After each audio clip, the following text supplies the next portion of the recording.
These prancing horses race across big and small screens. There she goes. Welcome to WatchMojo.com, and today we're counting down our picks for the top 10 iconic Ferraris from movies and TV. I'm not on anybody's A-list, and Saturday night is the loneliest night of the week for me. Well, a Ferrari would certainly change that. Number 10. National Lampoon's Vacation.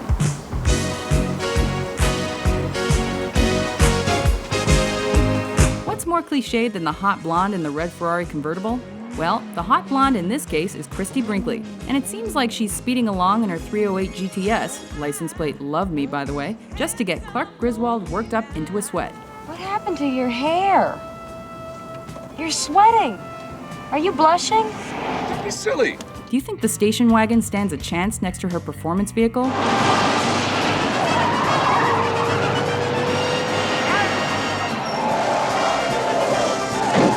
No, we don't either. What happened? Number 9. Beverly Hills Cop 2. Where do we sign up to be an undercover cop if it means we can requisition a fire engine red 328 GTS? Axel Foley catches all the lucky breaks, whether that involves solving cases in beautiful Beverly Hills, squatting into die-for houses, or driving a Detroit PD-funded Ferrari. Could you please sign my authorization for my flash money, please? Flash money. Just make sure nothing happens to that Ferrari. We'll just pretend we didn't hear that thing about it getting totaled by Mario Andretti Friedman. One other thing. Your secret undercover partner, Mario Andretti Friedman, wrecked the goddamn Ferrari. Hey. Here, you talk to Jeffrey. Axel, you know what? It wasn't even my fault. That's the funny thing. There was a bus coming the other... Hello? He hung up. FBI. Number 8. The Rock. Which do you think would win in a knockdown, drag-out street race between a black Hummer and a Ferrari F355? Here's the deal. Sean Connery is speeding through San Fran streets in a stolen Humvee. I'm only bordering your Humvee. Nick Cage has commandeered the best car he could have hoped for. Debris, people, and windows get in the way, but ultimately, it's an errant cable car that gets the best of the yellow car.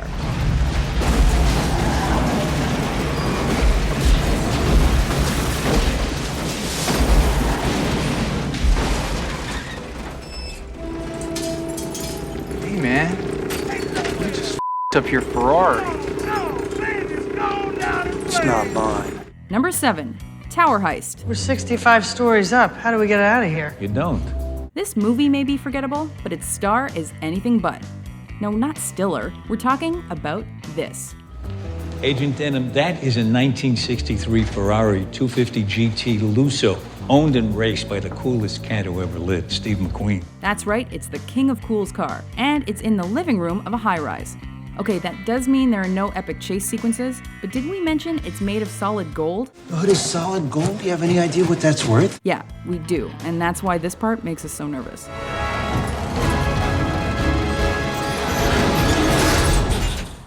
Number 6. GoldenEye. What's the only thing that surpasses James Bond's Aston Martin? The cherry red Ferrari F355 driven by Bond babe Xenia Onatopp, naturally. Who's that? The next call. And a hillside race between the two is even better. This road battle wouldn't be complete without the punchy back and forths, damsels in distress, perfectly timed biker obstacle, and epic spin-out.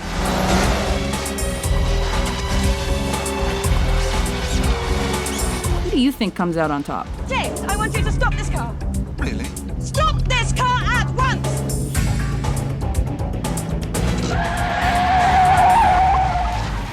Number 5. The Cannonball Run.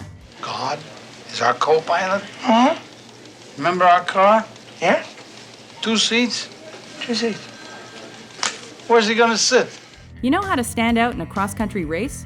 Take a black Jewish guy, pair him with a drunken white guy, dress him as priests, and stick him in a bright red 308 GTS. When's the last time you saw 2 priests driving a Ferrari? What, are they taking the bingo money home? Oh, no, they're doing the work of the Lord.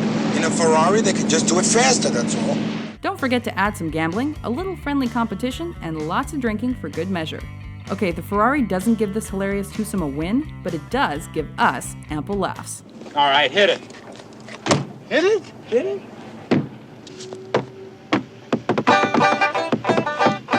Number 4, Scent of a Woman. Yeah, Colonel Slade, what do you say? Let's go for a ride, huh?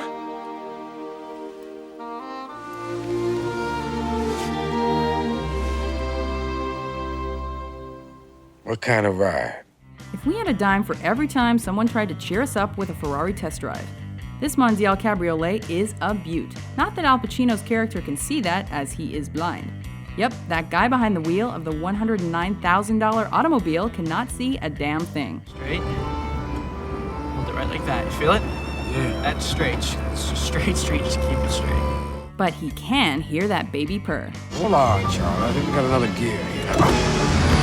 Ferrari fan or not, this is one memorable car scene featuring one memorable car. Watch out!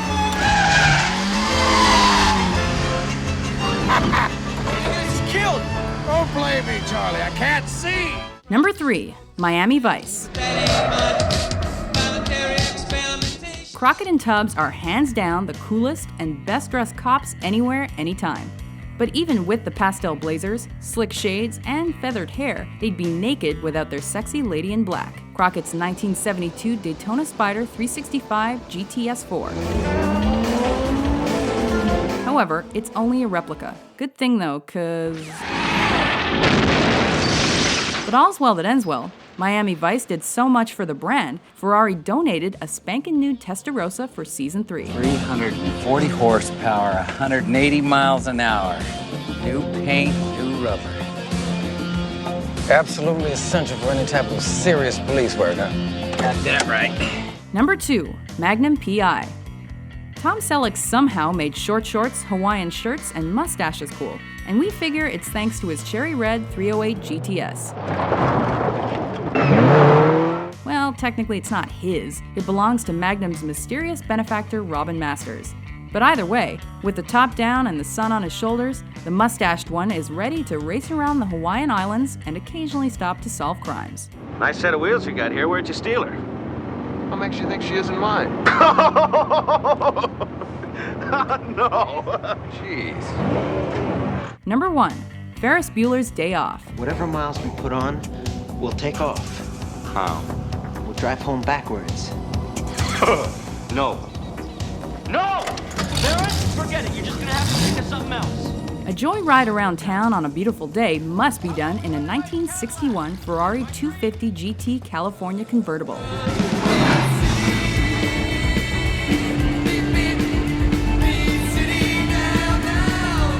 After borrowing this prized possession from an overbearing father, charmed high schooler Ferris and his buddies accidentally run up the mileage. That leads to bad things.